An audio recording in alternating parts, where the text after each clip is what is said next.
I enjoy eating spice cakes because they're very flavorful and delicious. So today I'll be showing you how to make gingerbread cake, which is going to turn out soft, fluffy, flavorful, and mouth-watering. I've also made a buttercream frosting, which is so good and adds a very nice sweetness to the cake. To make this flavorful gingerbread cake, you'll need a few ingredients, which you're going to find listed in the description box down below. Start off by preheating your oven at 180 degrees Celsius. Then you're going to spray and line your baking tin with parchment paper. For today's recipe, I'm going to be using 3 small pans. If you don't have such tiny pans, you can use half a kg pan, which is going to give you an awesome gingerbread cake. Into your mixing bowl, you're going to add in your margarine. And using a hand mixer, you're going to whip up your margarine for around 2 minutes over medium speed until it's very light.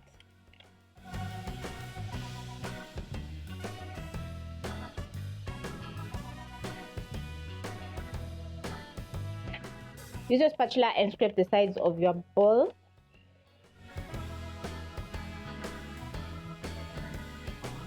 And after 2 minutes, this is how your margarine is going to be using.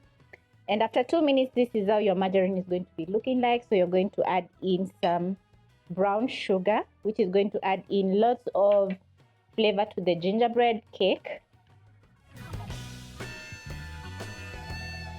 Whip up using your mixer, and then you're going to crack in 1 egg into the bowl.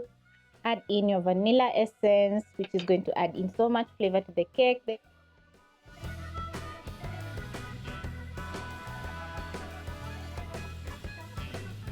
In between, you're going to scrape your bowl, and I absolutely love how the butter is looking at this point. The brown sugar has added in so much color to the cake.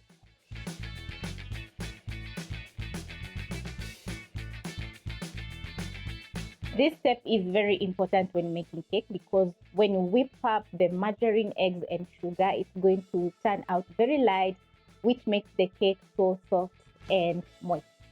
So I'm going to scrape my bowl to make sure all the ingredients are getting fully combined, and I absolutely love how the butter is looking at this point. The vanilla has added in so much flavor to the butter.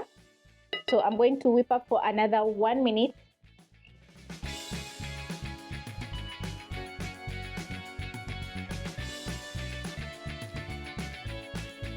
When done whipping up your butter, you're going to be adding in your dry ingredients, and I'm going to start with my spices, which is going to make the gingerbread so flavorful. I have some cinnamon, ground ginger, and ground cloves, which are going to make the cake so flavorful and delicious.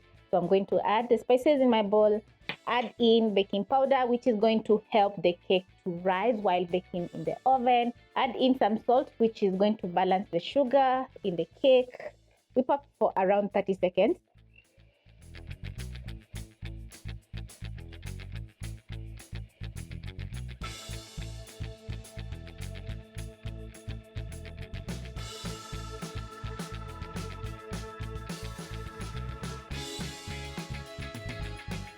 Next, I'm going to be adding in my flour, and using my spatula, I'm going to fold in the flour together with the wet ingredients. And then lastly, I'm going to be adding in plain yogurt.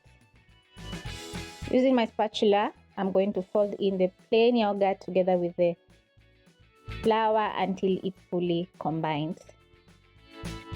When done mixing, this is how your butter should be looking like, and it's gorgeous. So I'm going to transfer into my small baking tins.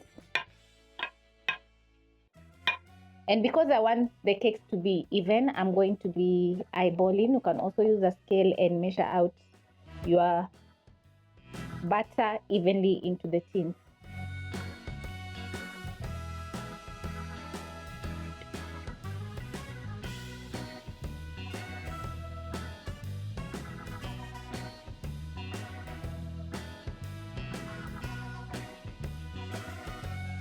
You're going to use your spatula and level up the butter in the tins just like this, so that they can have even tops.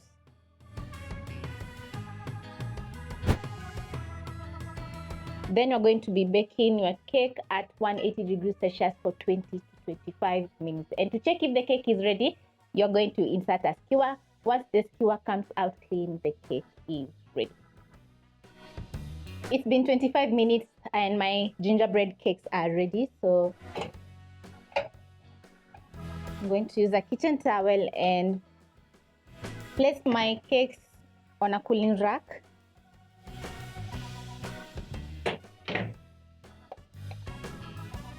Then I'm going to be cooling for around 10 minutes in the pan. Invert and let the cake cool completely so that we can frost our delicious and beautiful cakes.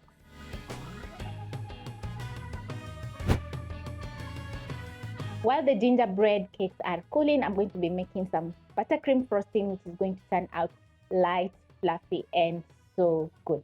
Into a mixing bowl, you're going to be adding in half a cup of margarine, and using a mixer, you're going to whip up for around a minute until the butter or the margarine is soft. If you're using butter, make sure it's softened butter.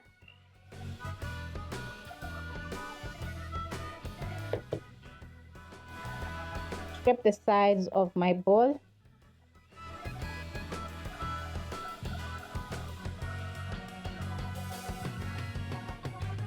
When your margarine is very light, you're going to be adding in your icing sugar.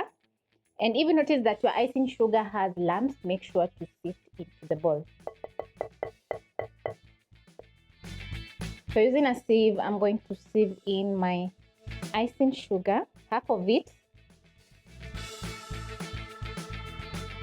And because I don't want the icing sugar flying all over when using a mixer, I'm going to go in with my spatula and mix in the icing sugar until it's halfway combined with the margarine.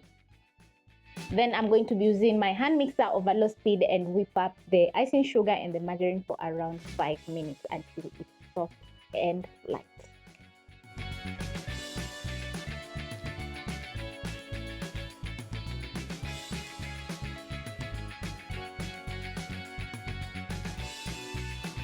After 5 minutes, this is how your buttercream frosting is going to be looking like. And as you can see, it's a little bit thick. So I'm going to be adding in some vanilla essence, which is going to add in a very nice vanilla flavor to the cake. So I'm going to be eyeballing and adding in a teaspoon of the vanilla essence.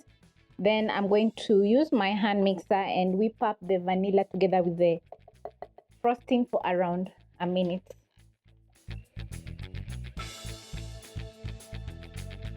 Now, I'm going to be adding in a tablespoon of milk at a time until I get the right consistency for my buttercream. So I'm going to add in a tablespoon, then whip up for around 30 seconds until the milk is fully combined with the frosting. Using your spatula, you're going to check if you have the perfect consistency for frosting your cakes, and mine is just perfect. So I'm going to wait for around 10 minutes so that my cakes can completely cool down. Then we're going to be frosting our tiny gingerbread cakes. When my mini gingerbread cakes are completely cooled, it's time to frost our delicious cakes, and I have a piping bag which are fitted with a star nozzle. You're going to place your piping bag on your hand, then you're going to fold the sides just like this. Scoop out your frosting and into the piping bag. Shake your piping bag a little bit so that the frosting can go to the tip of the nozzle. And then we are going to be frosting our cakes. So I'm going to pick the sides just like this, making sure all the cream is in the piping bag. Twist on top.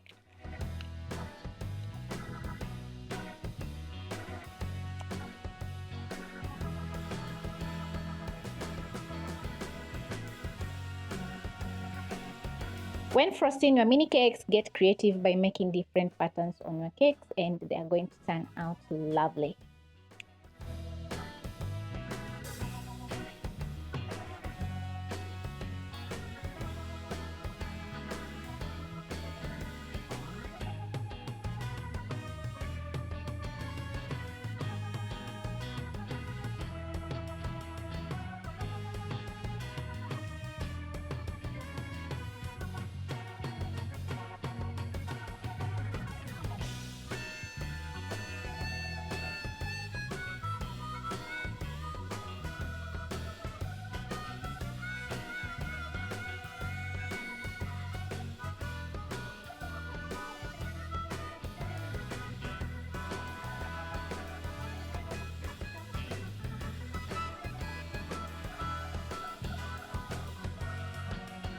When done frosting your gingerbread cakes, they're going to be looking so gorgeous and lovely. And I've placed some fresh rosemary and mulberries on my cakes, which has added in some color.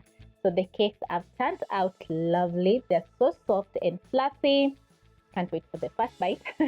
As you can see, the inside of the cake has a very gorgeous brown color since we added in some cinnamon and cloves. And the flavor, let me tell you about the flavor in a minute. Oh wow, the flavor is so good. I love that you can taste the cloves, the ginger, and the cinnamon. So this cake is totally worth trying because it's so good.